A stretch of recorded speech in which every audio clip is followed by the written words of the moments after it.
Assalamualaikum warahmatullahi wabarakatuh. Selamat berjumpa di YouTube channel Realita TV di acara Sarita, Sarinya Berita. Ya, kali ini kita membahas ya soal kasus yang sebenarnya memang kerap terjadi nih ya, mulai dari banyak emas palsu, minyak kita ternyata literannya kurang begitu ya. Tapi kita tertimpa banyak isu yang serupa kasus korupsi. Tapi sebenarnya kita saat ini ingin membahas kasus korupsi yang serupa itu, ini sebenarnya mega korupsi begitu ya. Dan berhubungan langsung dengan rakyat dan sempat membuat heboh rakyat, yaitu kasus pengoplosan BBM yang sudah dikoreksi oleh kejaksaan, bukan pengoplosan tapi blending begitu ya. Nah, namun meskipun sudah dikoreksi tidak ada pengoplosan, tetap saja ada 9 tersangka yang sudah ditetapkan oleh Kejaksaan Agung.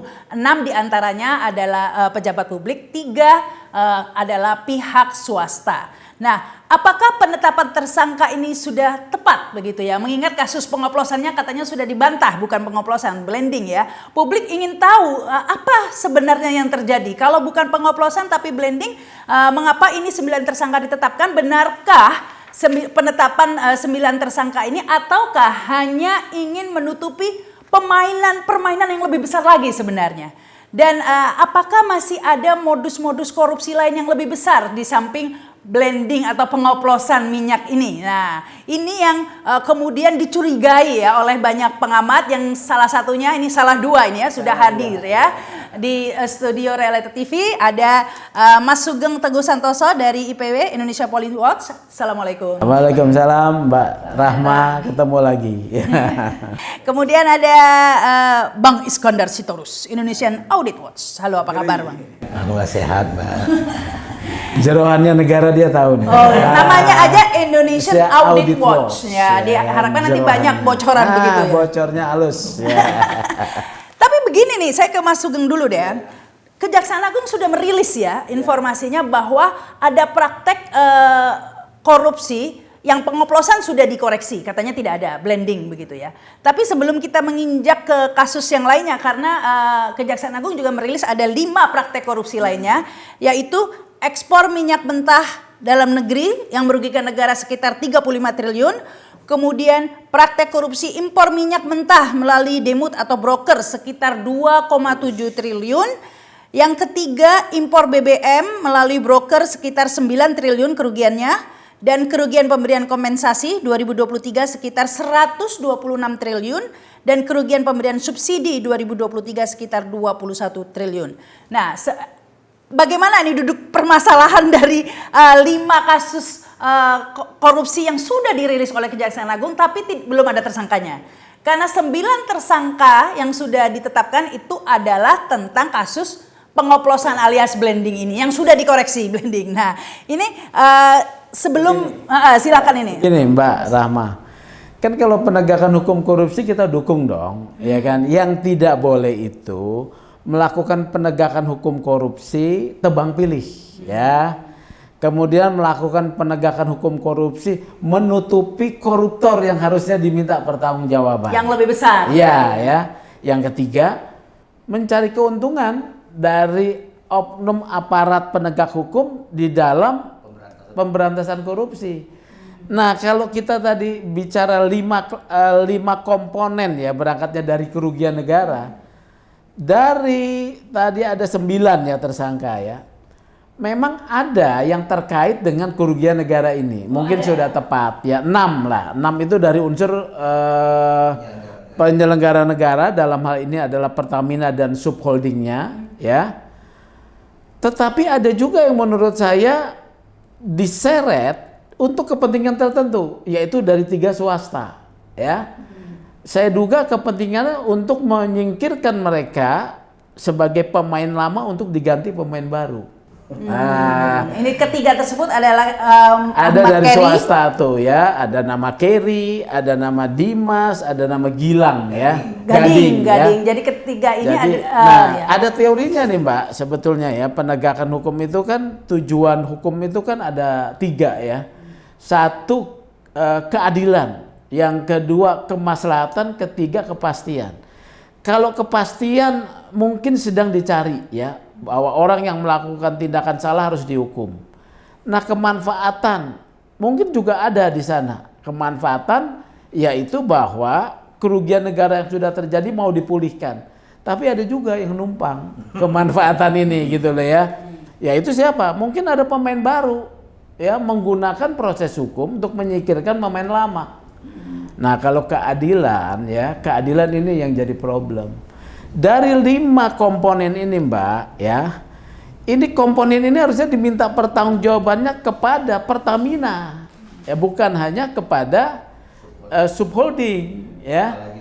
Ya, karena kalau ditarik ya, saya belum bicara oplosan loh ya. Ditarik dia membatasi nih bahwa penyidikan ini untuk 2018, 2019, 2023 subholding Patra Niaga itu baru muncul kalau tidak salah 2021. Jadi dari 2018 sampai 2021 ini harus diminta pertanggungjawabannya langsung kepada board Pertaminanya, bukan anak usaha. Ada nggak di dalam ini? Nggak ada. Ini artinya apa? Keadilannya sudah tidak ada ya.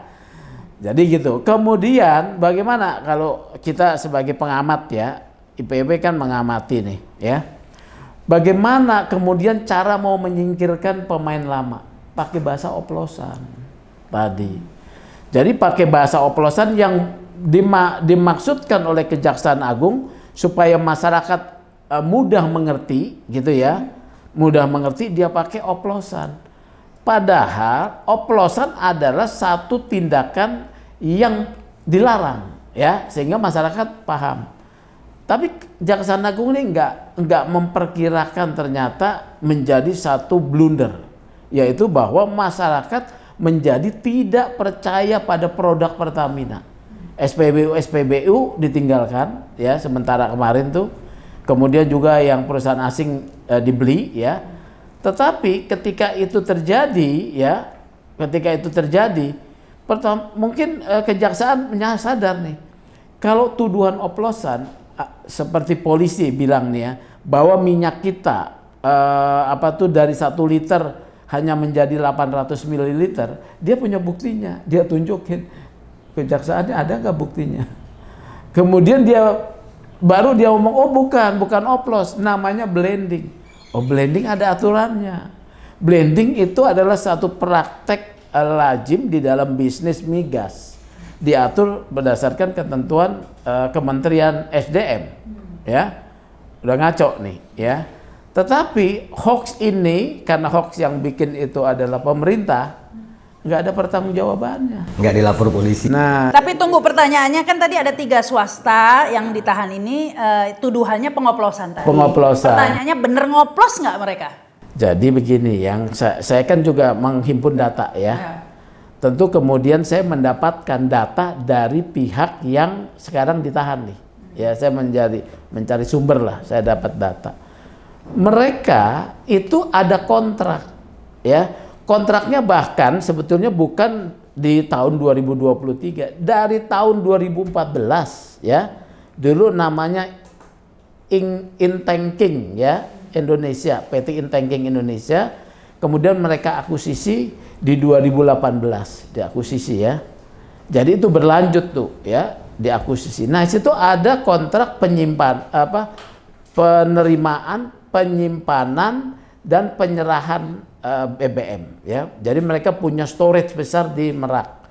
Nama PT-nya adalah OTM ya, Orbit Terminal Merak. Nah, di dalam perjanjian itu, dalam perjanjian yang mereka buat dengan dulunya dengan Pertamina, kemudian dirubah menjadi entitasnya subholding, itu ada perjanjian selain penyimpanan itu melakukan blending atas permintaan Pertamina. Jadi mereka melakukan blending itu sebagai praktek pencampuran ya bahan bakar dengan satu zat adiktif tertentu untuk mencapai RON yang diharapkan. Itu sah. Nah, sekarang dibilang oplos ganti blending legal. Tunggu, atas dasar apa ini Kejaksaan Agung menetapkan 3 swasta tersebut sebagai tersangka ya? Jika tadi dikatakan tidak ada bukti 1 liter pun ya bahwa memang RON-nya diturunkan, karena kan Kalau menurut saya ini atas dasar apa? nggak ada dasarnya ya kalau menurut saya. Ini adalah ngawur-ngawuran ya kalau menurut saya gitu. Atau berdasar kontrak tadi yang Kontrak. Tapi di kontrak bunyinya blending. Bukan ya, oplos. Bukan oplos. Dan kontrak itu dari 2014 loh. Kalau kita mau menegakkan hukum berarti blending ya. Ya katakanlah sejak 2014 harus diperiksa ya. Nah, ini kenapa kok hanya dibatasi waktunya 2018? Nah, itu tebang pilih. Oh, karena ada seorang dong ini. Iya. 2014 ada pihak lain. Iya, di 2018 pun sebetulnya harusnya kan tadi Pertamina sampai 2021. Harusnya kan 2021 kan baru kemudian Patraniaga muncul. Bukan Pertamina lagi, tapi kan sudah dilakukan peristiwa pencampuran itu pun sudah sebelumnya ya. Jadi begitu. Jadi dari 2014 sampai 2018 2014 itu kontraknya itu penerimaan penyimpanan ya, saya luruskan dulu ya, penerimaan penyimpanan dan penyerahan bahan bakar ya. Kemudian di 2018 itu ya ada kemudian proses blending ya, ada addendum, ada addendum blending. Nah blending itu disepakati ya. Jadi bukan oplos.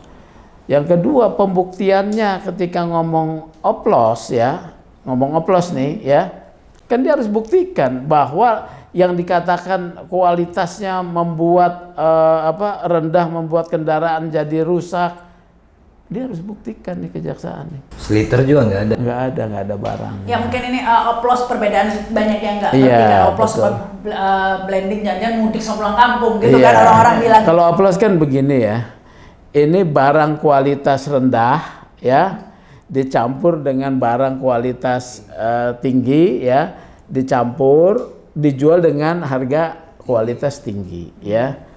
Kalau blending beda, pencampuran BBM dengan menambahkan zat adiktif untuk mencapai standar kualitas tertentu yang lebih baik. Wajib blending. Wajib blending. Jadi sebenarnya ini belum ada bukti bahwa kualitasnya itu menurun begitu ya. Tidak ada bukti 1 liter BBM dari tahun 2023. 2018 sampai 2023 dia ucapkan di 2025. Nah itu pertanyaan saya. Kan sudah lewat begitu ya. 1 liter pun udah nggak bersisa 2023. Kenapa? Dikoreksi kan sekarang. 5 tahun itu kok nggak diungkap? Kalau menurut saya Kejaksaan Agung bukan hanya meralat omongannya, dia harus bertanggung jawab dulu, mengakui salah.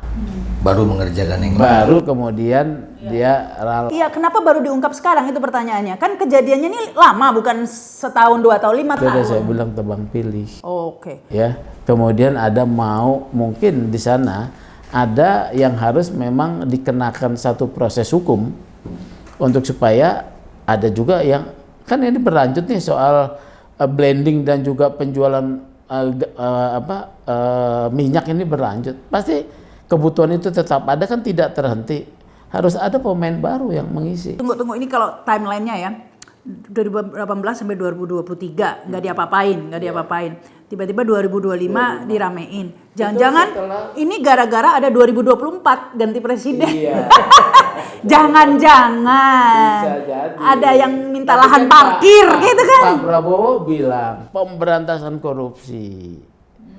Jadi itu pakai judulnya itu. Ya itu loh judulnya, ada judulnya lah. Ini sekarang akan ditambahkan ini Pak Iskandar, gimana Mas? Jadi gini, terima kasih Mbak. Kita sepakat dengan Pak Sugeng, malah lebih luas. Jadi begini Mbak, kita analitatif terhadap penamaan kasus ini. Ini lucu. Ini menurut asesmen kami keliru. Ini tindak pidana korupsi tata kelola minyak mentah dan produk kilang pada PT Pertamina Persero, subholding dan kontraktor-kontrak kerjasama. Ini salah Mbak. Ini lompat. Harusnya produk kilang pada Pertamina berdasar kontraktor kerjasama baru masuk subholding. Itu yang benar. Begitu judul perkaranya atau penamaan ini keliru, maka keliru. Yang nomor 5 berikutnya Mbak, ini lucu ya.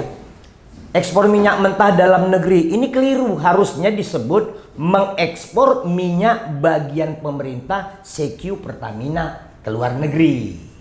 Itu harusnya. Baru itu saya mau impor tanya minyak mentah itu benar. Lalu impor BBM Itu benar kalimatnya. Yang lucu nomor 4 dan 5. Kerugian pemberian kompensasi ini apa sih? Itu Apa kan itu pertanyaan kebijakan saya? pemerintah. Bukan Bang.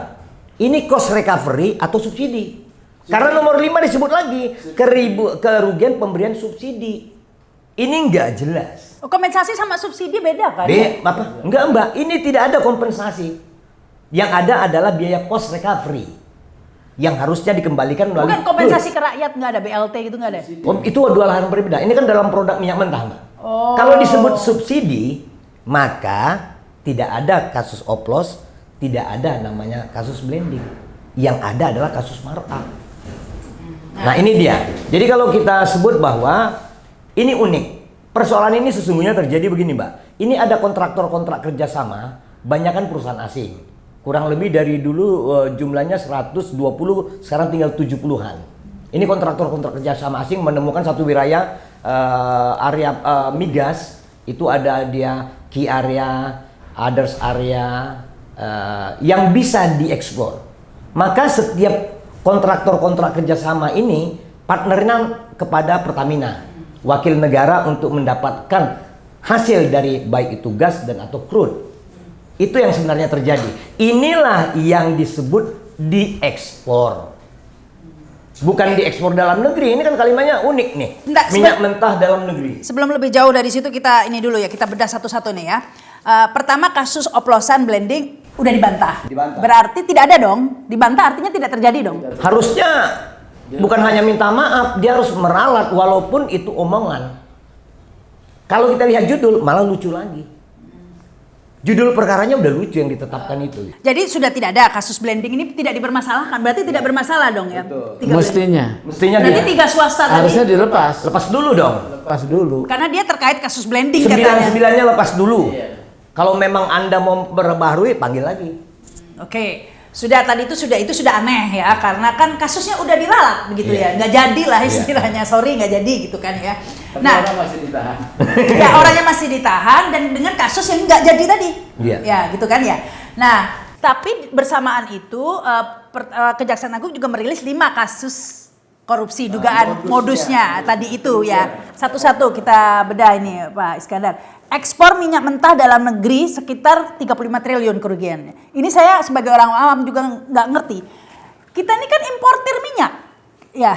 Kok kita ekspor? Kalimat yang tepatnya adalah bagi hasil kontraktor-kontrak kerjasama pada PT Pertamina diekspor.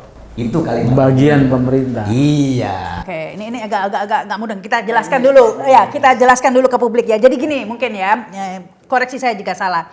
Jadi Pertamina kerjasama dengan Exxon lah, K3S Exxon, ya, atau Caltech lah Caltech, misalnya. Exxon itu ada sekitar 78 perusahaan yang mayoritas asing. Iya, mayoritas Ya, asing. sudah kerjasama untuk Eksplorasi di Indonesia. Iya. Yang katanya berapa barel itu Iya. ya itu kan? Hanya tinggal 800.000 barel. 800.000 barel Maksimal. tadi itu. Nah, itu dieksplorasi, kemudian bekerja sama ini di blending. Enggak, dapat hasil dulu. Oh, dapat hasil. Oh ya, dapat hasil berupa crude. Minyak mentah. Iya. Ya. Nah, crude ini harusnya di blending Bagian dari Pertamina, di blending dirinya sendiri harusnya. di blending oleh Pertamina, Iya. kemudian bisa digunakan di dalam negeri. Iya. Yang terjadi Ini justru Pertamina menolak untuk menerima tapi terima cash. oh Itulah diekspor oleh perusahaan kontraktor itu. yang terjadi Pertamina tidak menerima minyak mentah itu, crude itu diberikan kepada K3S tadi itu 78 perusahaan tadi itu untuk diekspor. Diekspor Dijual Dijual. oleh Pertamina. Dulu kan melalui regulasinya SKK Migas. Iya, BPH Migas. Alasannya kenapa Pertamina tidak mau menerima?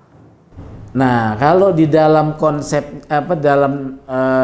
rilisnya Kejaksaan Agung, ini ada modus yang dibentuk oleh menurut Kejaksaan Agung kepada Pertamina atau subholding, yaitu bahwa subholding ini mengkondisikan dalam rapat optimalisasi hilir ya yang dijadikan dasar untuk menurunkan readiness, yaitu menurunkan produksi kilang.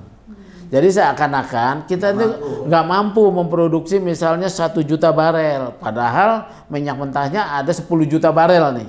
nggak mampu. Jadi kita hanya mampunya terima sedikit, ya, itu satu, ya. Kedua juga di alasan bahwa ini barang kualitasnya rendah, kita butuh kualitas tinggi. Kata mereka. Nah ini dua alasan. Padahal minyak kita lebih baik daripada yang mereka impor itu. Yalah. Itu dia. Jadi yang berikutnya, kalau memang pernyataan Kejaksaan Agung sedemikian, Kejaksaan Agung masih keliru. Itu harusnya mereka dapatkan pengakuan dari holding, bukan dari subholding. Sebab penerima bagian negara itu, crude itu adalah Pertamina. Nggak ada hubungannya dengan swasta. Nggak ada hubungannya dengan subholding, apalagi dengan swasta gitu. Oke, jadi ini makanya itu swasta itu kan hanya dikenakan kasus oplosan, blending, nggak dikenakan kasus ini memang. Nah, tetapi tetap aja ditahan bersamaan dengan para pelaku lain. Itu yang nggak jelas. Kan Itu gitu. tadi kan kita sudah ketemu keanehannya. Ada satu tuduhan lagi, menerima fee atas pengapalan. Oh ya, shipping, kemahalan, ya, kata. kemahalan shipping. Padahal itu tidak jadi. Nggak jadi ya? Tidak jadi, shipping itu tidak jadi. Kontraknya. Jadi saya membaca BAP itu ada kekeliruan membaca komunikasi antara Agus Purwono ya dengan Dimas. Nih ya bahwa ada komunikasi antara Dimas Perpasti ya dan tersangka Gading Ramadan dengan tersangka Agus Purwono selaku VP Feedstock Manajemen PT Kilang Pertamina ya yang menyatakan bahwa jaksa keliru memaknai konteks komunikasi tersebut yang disangka bahwa ada kemahalan harga 13 sampai 15%. Sebetulnya itu adalah yang dimaksudkan 13 sampai 15% itu adalah keuntungan buat untuk Pertamina Shipping. Kan yang mau pengapalan ini yang ngurus Pertamina Shipping nih. Jadi lu dapat nih 13 sampai 15% kalau gua pakai tankernya yang perusahaan pihak ketiga. Gua minta 2% aja. Which is itu normal. Ya, normal ya. Si Dimas kita minta 2% aja lah. Ternyata itu juga tidak terjadi peristiwa itu, tapi dipersalahkan. Kenapa tidak jadi batal? Batal, nggak jelas. Nggak jelas pakai shipping Nggak, itu iya, nggak jadi. pakai shipping yang mana tidak jadi. Jadi dua kasus yang disangkakan Iya, udah oplos satu dan di shipping. oplos sudah dikoreksi sendiri Ya. kalau Jackson dan shipping ini sebenarnya Shipping tidak terjadi. tidak terjadi. Nah, kalau tidak terjadi kenapa dikenakan? Nah, ini orang yang sebetulnya sudah berbuat kemudian malu mundur kalau menurut Atau memang saya. udah diincar kali ya dari itu. Ya karena tadi mau- saya bilang tadi memang udah ini target pemain, gitu ya. Pemain lama mungkin harus disingkirkan ya. Ya. Nah, siapa pemain barunya? Nah, kita nggak tahu. Tulis di komen. Jadi Mbak, sebenarnya kalau Ya. kita perhatikan, ini dimulai pada saat Presiden Joko Widodo membubarkan Petral. 2000 berapa? 2015 Maret. Nah, itu dia kan. Makanya kami heran kenapa mata judul dari kejahatan ini unik, tata kelolanya malah dibatasi 2018-2023. Kalau mau jujur, pasca Petral, kan Petral ini adalah spesialis pengimpor minyak ke Indonesia yang berbasis di Singapura. Begitu dibubarkan sampai 2021 yang memasukkan minyak itu Pertamina langsung, Mbak, holding. 2015 sampai 2021 holding. Tetapi mereka resah. Mereka resah, ketakutan. Maka lahirlah modus mereka namanya subholding 2021.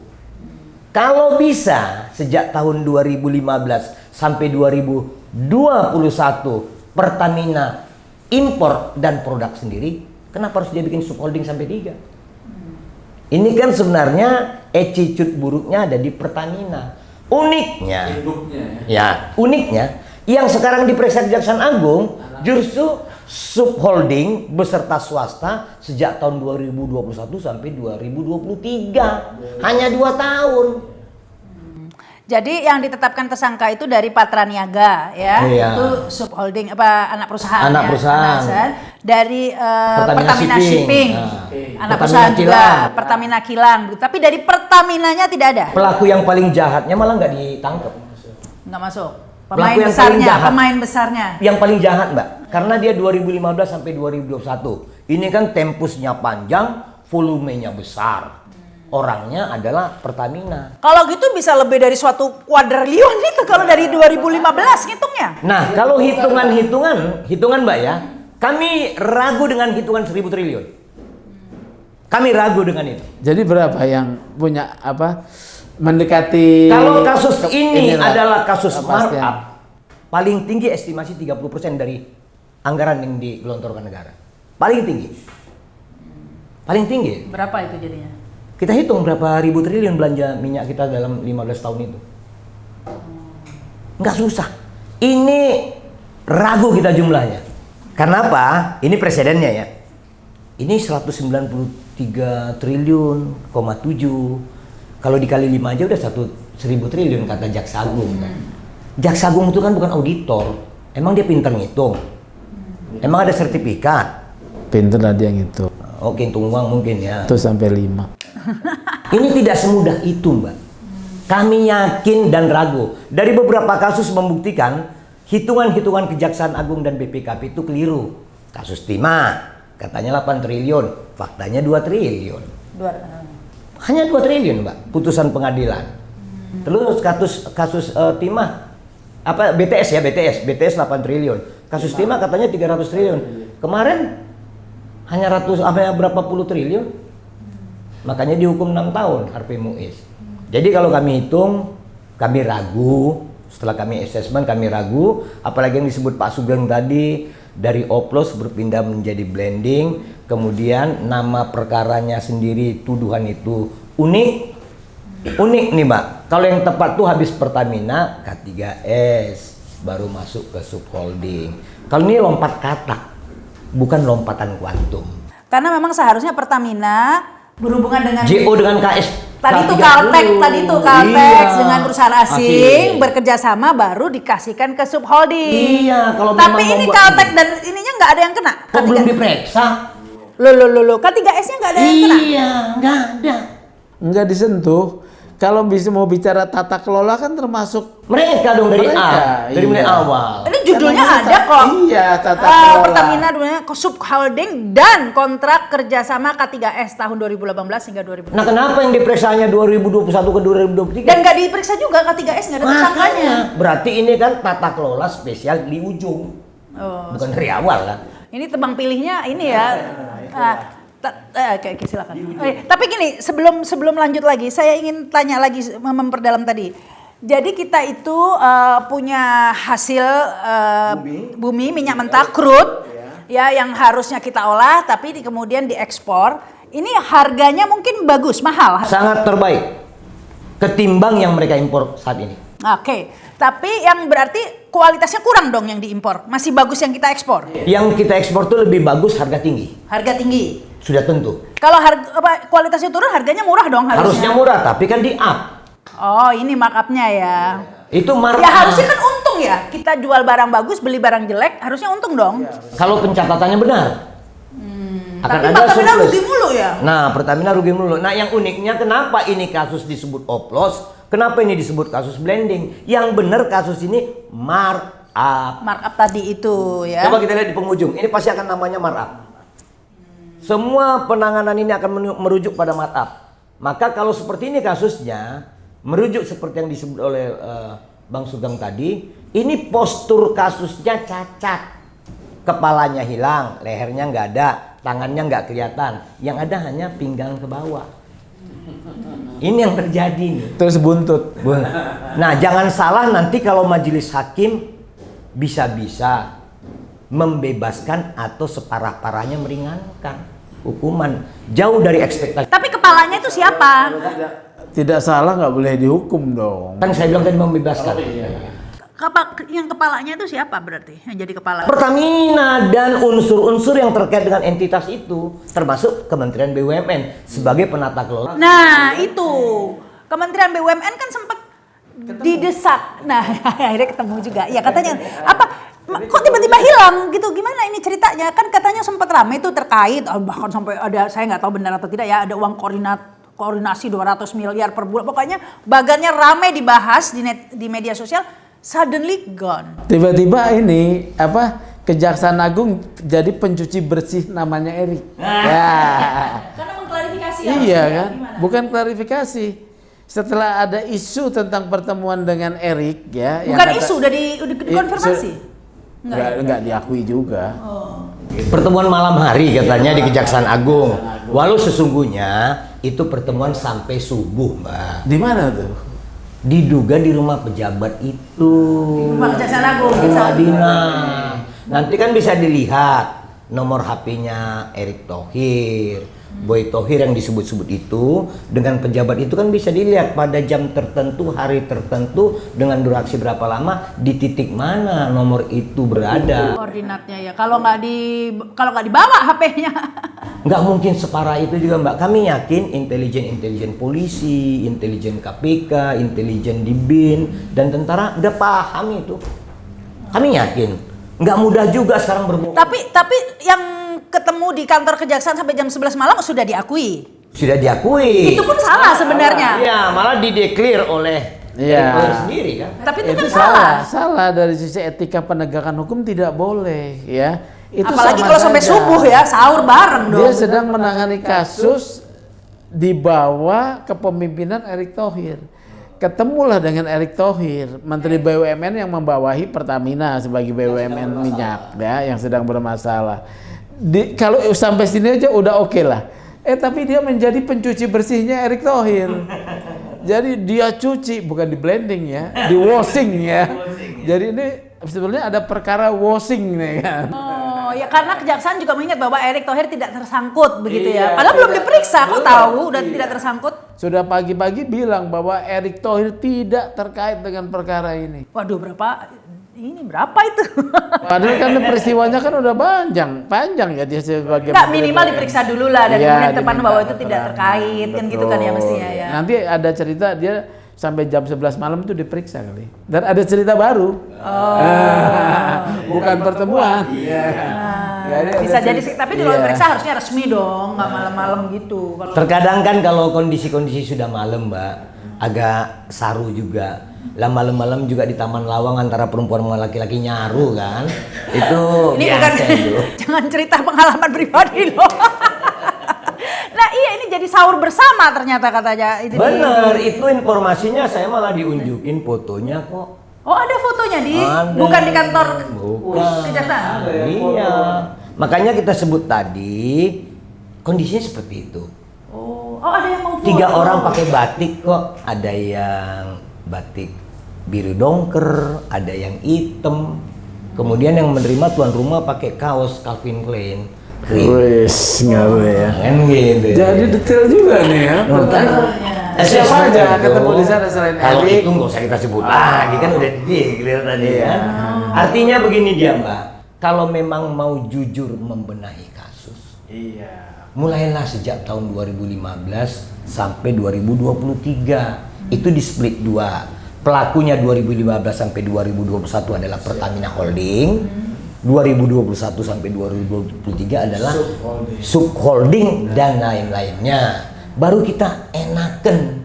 Kalau dari ujung dulu baru ke depan, ke belakang, nggak bakalan nemu. Posisi 3 swasta yang tadi ya. Kasihan loh. Orbit Terminal Merak. Kasihan. Ya. Kemudian shipping sama yang namanya Dimas, Gilang ya.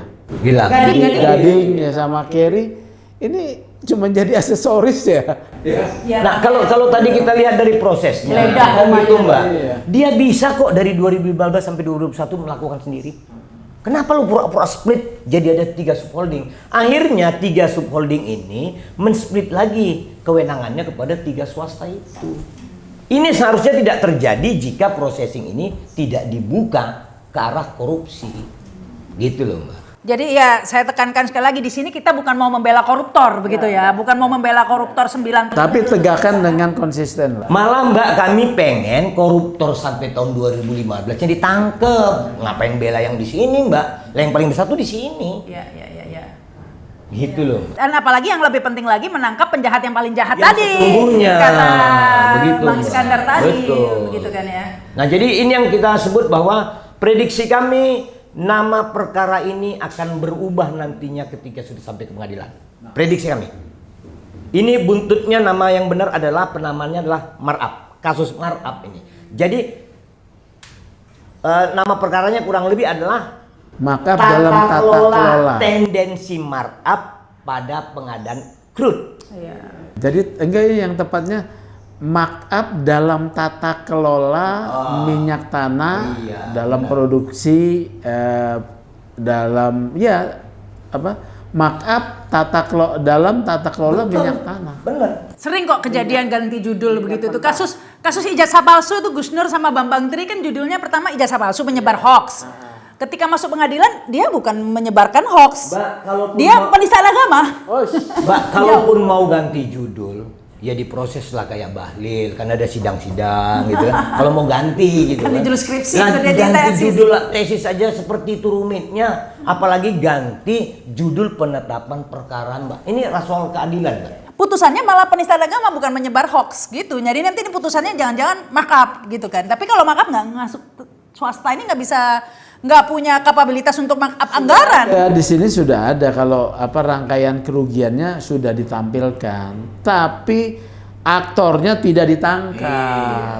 Nggak ada, Gitu. nggak ada. Indikasi kerugiannya sudah ada sebagai markup, sebagai analisis tadi Bang Torus ya, tapi aktornya nggak ditangkap. Malah yang ditangkap yang nggak terkait tadi tuh yang.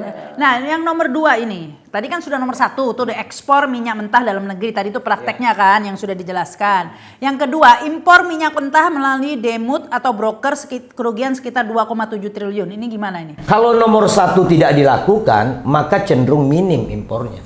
Itu logika hukumnya. Oh, oke. Jadi tetap pelakunya adalah Pertamina. Oh, oke. Ini sebenarnya berlaku pada semua sumber daya alam. Saya ingat almarhum Faisal Basri kan suka ngomong ini. Yang nikel kita mentah di ekspor, kita impor yang lebih jelek gitu dan lebih mahal. Jadi kayaknya semua Karena permainannya memang ini praktek rente oleh para penyelenggara negara. Praktek mencari komisi keuntungan. Di sana ambil komisi, di sini ambil komisi. Nah, saat itu zaman dulu, zaman almarhum Faisal Basri kan belum rajin publik menguliti auditnya. Mbak, Bang Sugeng, ini nama perkaranya mengacu hanya pada audit BPK doang. Pembatasan tempusnya pun 2018-2023 audit BPK. Jadi kami mau menyebut sebenarnya kemampuan eksplor dari penyidik Kejaksaan Agung di luar tuh nggak ada.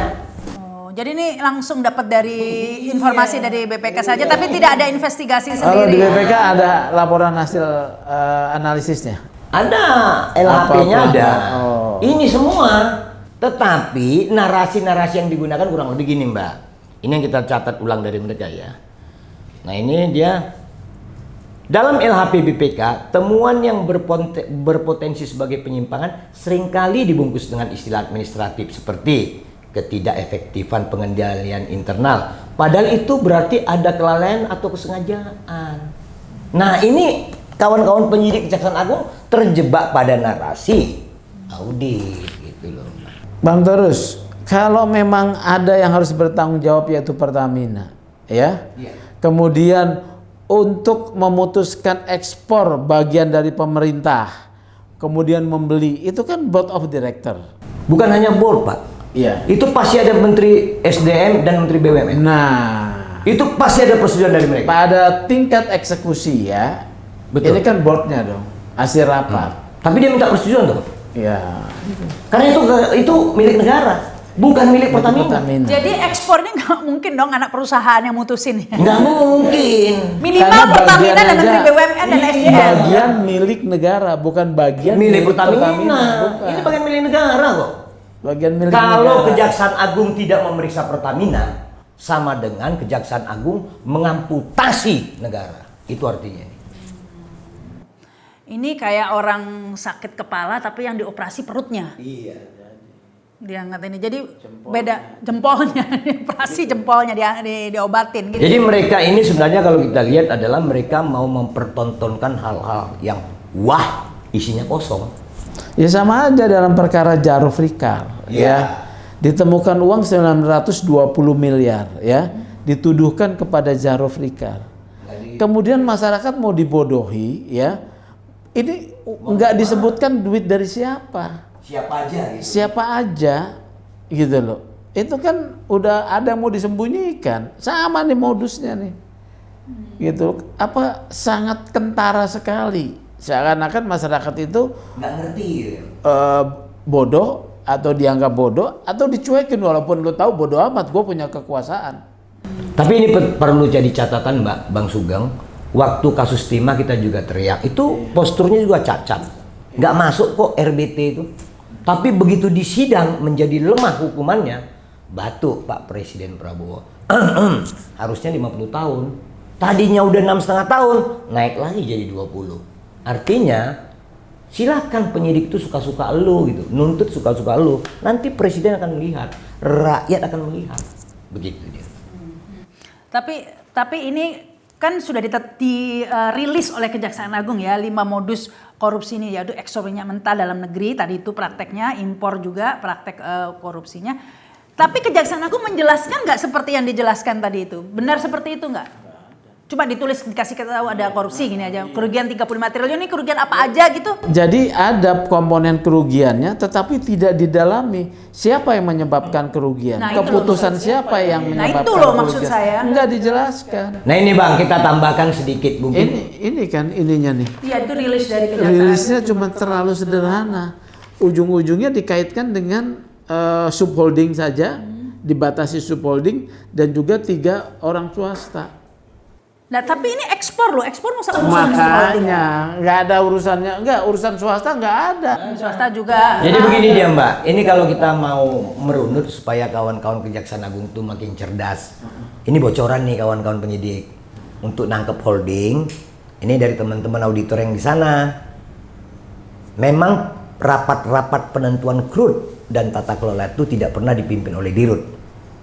Tapi percayalah, perintah verbal dari Dirut selalu ada sebelum rapat. Itu untuk kawan-kawan Kejaksaan Agung. Memimpin jadi salah satu board direktur Yang abang bilang itu mimpin rapat. Haryo. Nah, kan dia mimpin rapat tuh. Sepertinya tanggung jawab di dia. Enggak, sebelum rapat Haryo udah dititipin. Haryo Yunianto.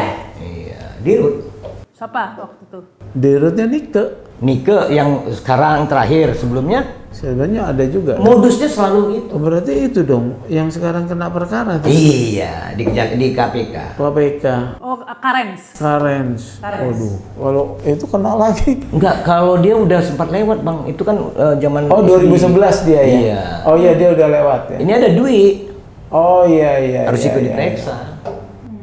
Iya, Karen udah lewat ya. Jadi auditnya ini yang bisa kita sampaikan, mudah-mudahan Bang Sugeng dan teman-teman, Mbak Yu bisa melihat, berubahlah kawan-kawan penyidik. Nanti malu. Ya, tapi kalau kita lihat tadi itu berarti rutenya tadi itu Pertamina menyuruh Dirut Pertamina menyuruh siapa tadi?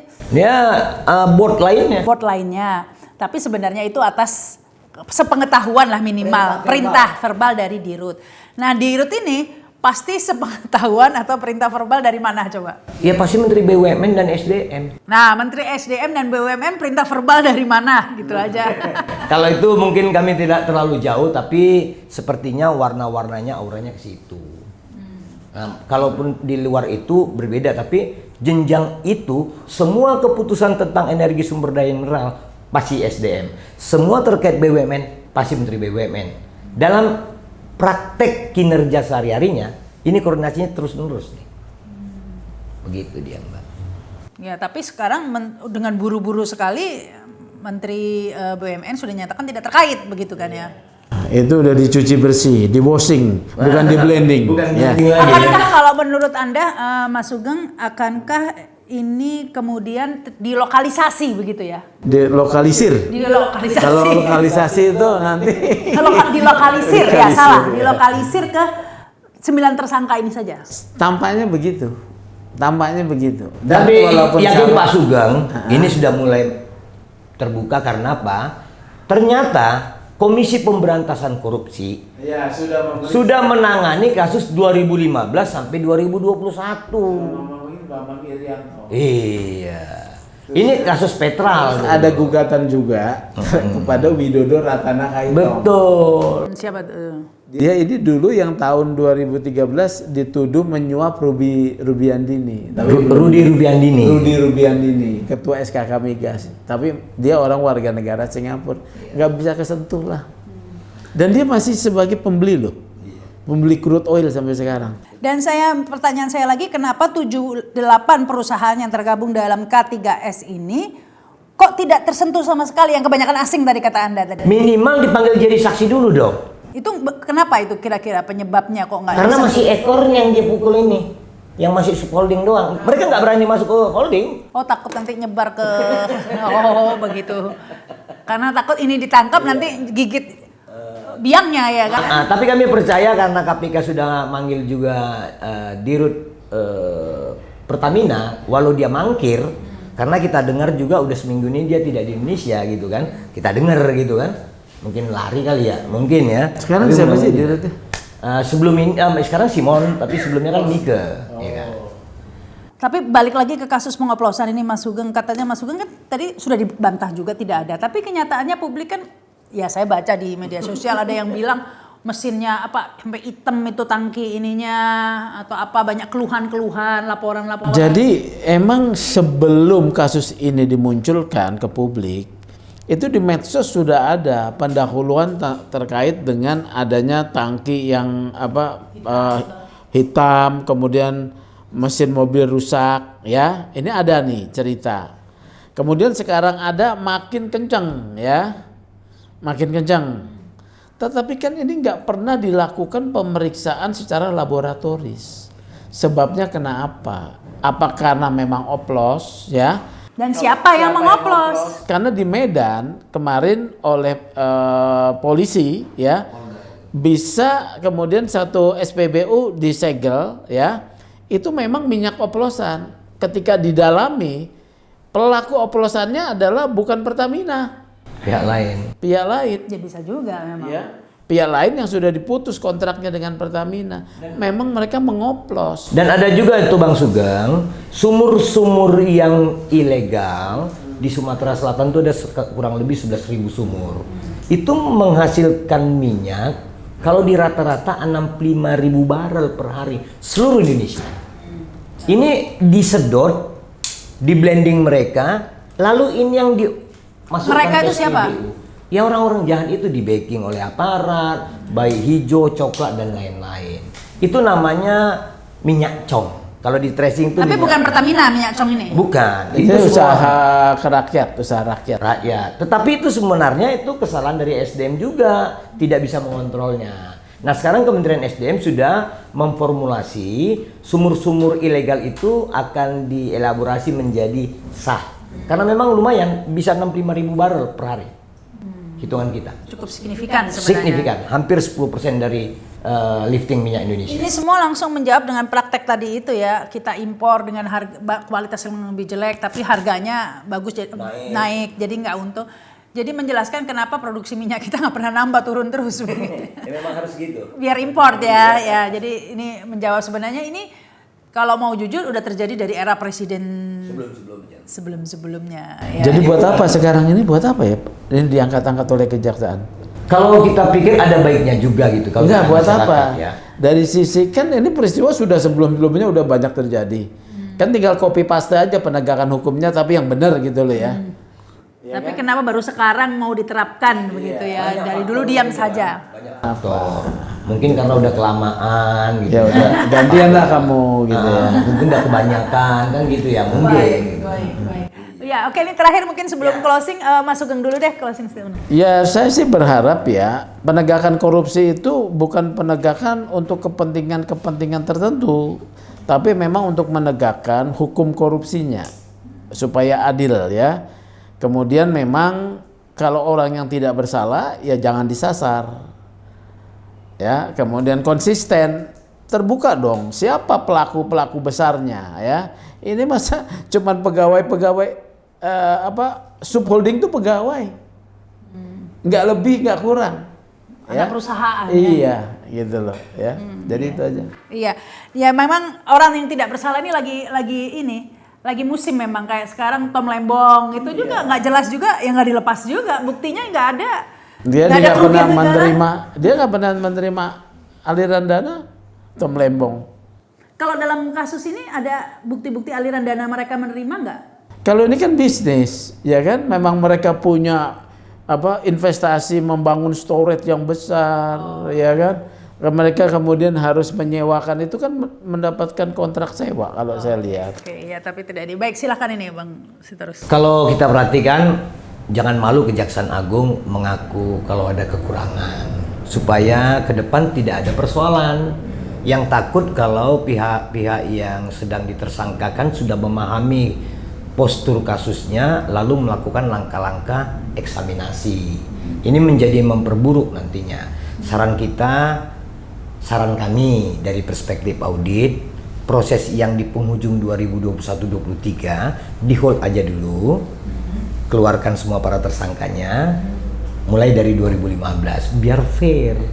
Ini penawaran kita. Biar kalian dilindungi. Iya, jadi kelihatan bahwa memang kontrak kerjasama dan Pertamina ini adalah penerima crude itu dari hasil bumi kita. Kemudian yang memerintahkan ekspor kan Pertamina dari mulai 2015 sampai sekarang, kan begitu. Kalaupun mau dibatasi 2018 sampai 2023, Pertamina juga yang harus diperiksa. Bukan subholding terlebih swasta. Ini lompat katak, sangat mudah terdeteksi, mudah kita pahami. Kejauhan gitu ya? Bukan, sangat cetek cemen. Lakukanlah lompat kuantum yang menyenangkan rakyat. Gitu. Ya, jadi Pemain besarnya ya. Selama ini rakyat mungkin ditipu dengan bahasa oplosan dan lain sebagainya sehingga emosinya gampanglah teralihkan dari kasus korupsi yang sebenarnya. Kasus korupsi sebenarnya ini pengalian isu ditimpa pengalian isu mulai dari pagar laut ada pengalian isu LPG, ada pengalian isu ini, pengalian isu sampai minyak kita Tapi sekarang. bagus Mbak, supaya semua terungkap. Tapi nggak ada yang tuntas, cuman buat basa-basi doang gitu yang dan salah. Tersangkanya salah semua begitu ya. Kita berharap tentu ini akan diusut tuntas. Kita pantau terus ini pastinya, kita kawal terus ini ya. Semoga apa yang kita bicarakan ini tidak kemudian dilanjutkan ini kekeliruannya. Baik, terima kasih Mas Sugeng, terima kasih juga ini Bang Iskandar Sitorus, dan terima kasih juga yang sudah menyaksikan tayangan ini. Jangan lupa subscribe dan komen ya. Komen saja nih kalau menurut kalian seperti apa ini penerapan atau penuntasan kasus pengoplosan yang nggak jadi ini, jadinya blending ini ya. Ya akhirnya saya Rahma Sarita, sampai jumpa. Wassalamualaikum warahmatullahi wabarakatuh.